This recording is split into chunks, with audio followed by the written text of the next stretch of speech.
Merci de votre fidélité.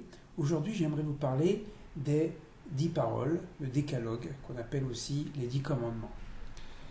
Alors, ces 10 commandements, ces 10 paroles sont présentées deux fois dans la Torah.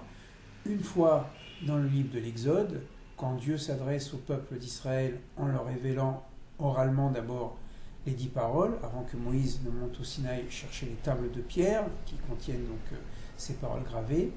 Et la deuxième fois, dans le livre d'Evarim, du Deutéronome, justement Deutéronomos, la répétition de la loi, où Moïse donc répète ces 10 paroles. Entre cette première expression et la deuxième, on trouve 17 différences.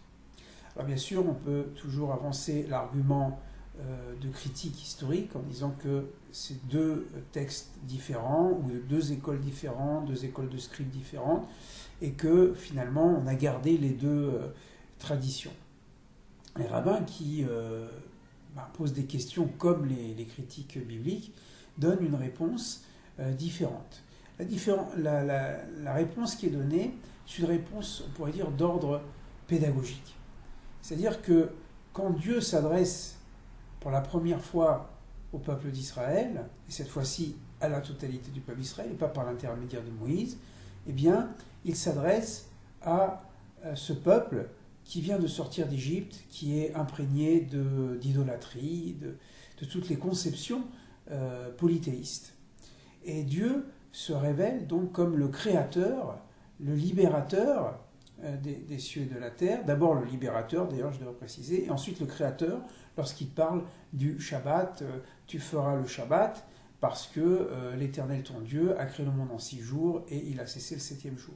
Autrement dit, le rythme de la semaine de 7 jours provient de cette lecture symbolique, parce que qu'est-ce que ça signifie un jour pour Dieu, mais que, en quelque sorte, ce rythme de 7 jours est donné par le rythme de Dieu lui-même à l'origine. Donc, cette génération qui sort d'Égypte entend le Dieu libérateur, entend le Dieu créateur, et c'est comme une manière de leur enseigner à cette génération que Dieu est plus grand que les systèmes dans lesquels les hommes enferment les autres. Voilà.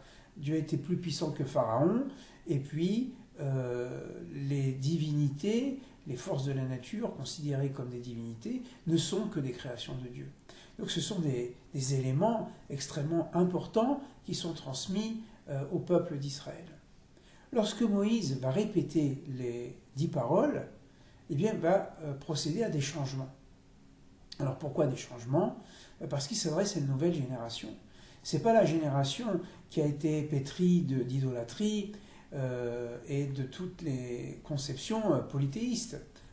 Toute cette génération est née, on pourrait dire, nourrie de la manne de Dieu, de la présence quotidienne de Dieu, des nuées de gloire et de tout ce que Dieu a fait de miraculeux pour le peuple d'Israël.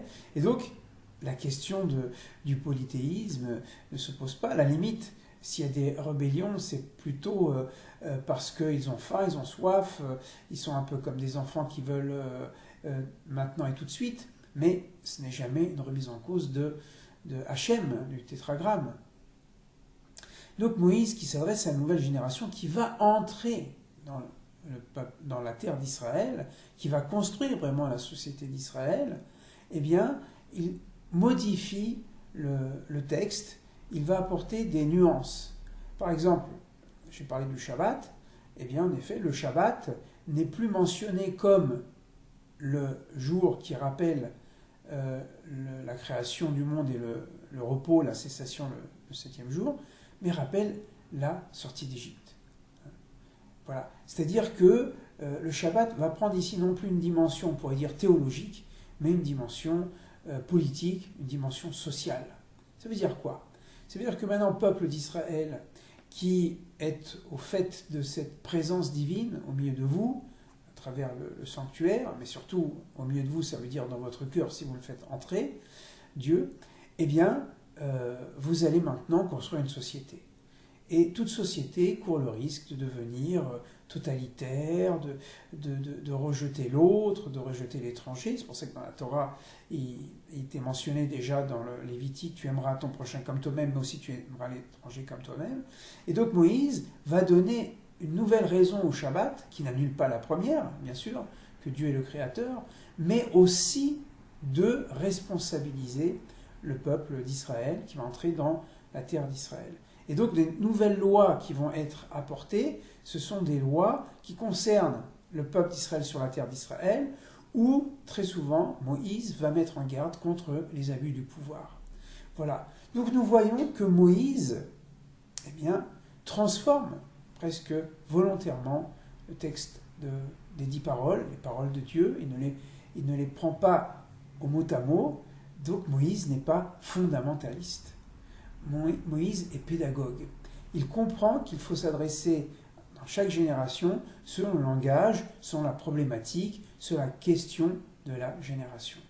Eh bien, je crois que Moïse, qui est notre maître par excellence, mon cher Rabbeinu, eh bien, nous donne à nous, dans chaque génération, nous, ça veut dire les lecteurs de la Torah, pas seulement les rabbins, mais nous sommes tous quelque part des sages ou invités à être des disciples de sages, eh bien, de lire et de relire cette Torah pour lui donner à chaque fois un sens nouveau. Comment être en fidélité et en même temps dire une Torah nouvelle, hein, c'est-à-dire pour les nouvelles générations. C'est tout le défi de la fidélité et de la nouveauté.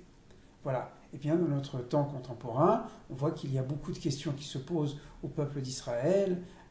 Est-ce qu'on doit former un club privé sur nous-mêmes? Au contraire, nous ouvrir aussi à ceux qui sont issus de la communauté juive, mais dont la mère n'est pas juive, qui se sentent très éloignés, etc., et qui malheureusement, des fois, se sentent jugés par leur non-pratique. Ou bien est-ce qu'au contraire, on doit avoir cette pédagogie de l'accueil, mettre la Torah au niveau de chacune et de chacun.